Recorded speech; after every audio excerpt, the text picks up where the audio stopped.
Hi అండి, welcome back to our channel Kavitha Srinivas. ఈరోజు recipe వచ్చి చికెన్ గీజర్స్ ఫ్రై రెసిపీ అండి. చాలా టేస్టీగా ఉంటుంది. మరి ఈ రెసిపీని ఎలా ప్రిపేర్ చేసుకోవాలో చూసేద్దాం. ముందుగా అయితే క్లీన్ చేసుకున్న 500 గ్రామ్స్ చికెన్స్ కందంకాయలు తీసుకున్నానండి. అది క్లీన్ చేసిన తర్వాత స్టవ్ వెలిగించుకొని స్టవ్ మీద ప్యాన్ పెట్టేసుకొని 3 టేబుల్ స్పూన్ ఆయిల్, ఆ తర్వాత 2 పెద్ద సైజు ఉల్లిపాయలండి చిన్నగా కట్ చేసుకొని యాడ్ చేసుకోవాలి.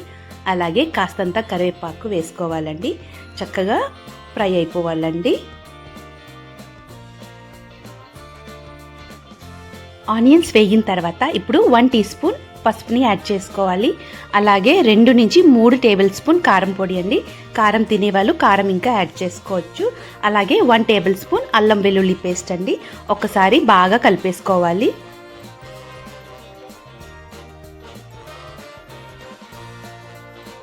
ఇప్పుడండి చికెన్ గీజర్ని యాడ్ చేసేసుకోవాలండి. ఇలాగ చిన్న చిన్న ముక్కలు కట్ చేసుకొని శుభ్రంగా క్లీన్ చేసేసుకోనండి. ఇలా యాడ్ చేసేసుకోవాలి. సో ఒకసారి బాగా కలిపేసుకొని కాస్తంత సాల్ట్ అంటి వేసుకొని ఒక 15 నిమిషాల వరకు కుక్ చేసుకోవాలండి. ఇప్పుడు చూడండి చక్కగా దాంట్లో ఉన్న వాటర్ కూడా బయటకు వచ్చేసిందండి. సో ఇప్పుడు కాస్తంత మసాలాని ఇంకా యాడ్ చేసేసుకోవాలి.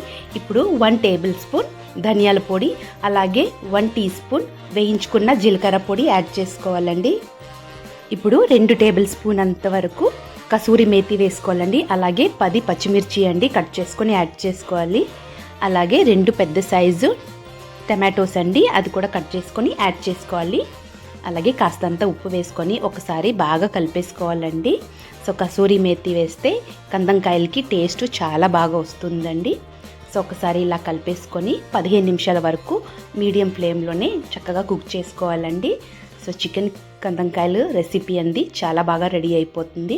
వేడి వేడి అన్నంలో కూడా చాలా బాగుంటుందండి. ఇప్పుడు లాస్ట్లో 1 టీ స్పూన్ గరం మసాలా, అలాగే కొత్తిమీర కూడా యాడ్ చేసేసుకోవాలండి. నేను చేసిన ఈ రెసిపీ మీకు ఎలా అనిపించిందో నాకు కామెంట్ చేయడం మాత్రం మర్చిపోకండి. Thank you.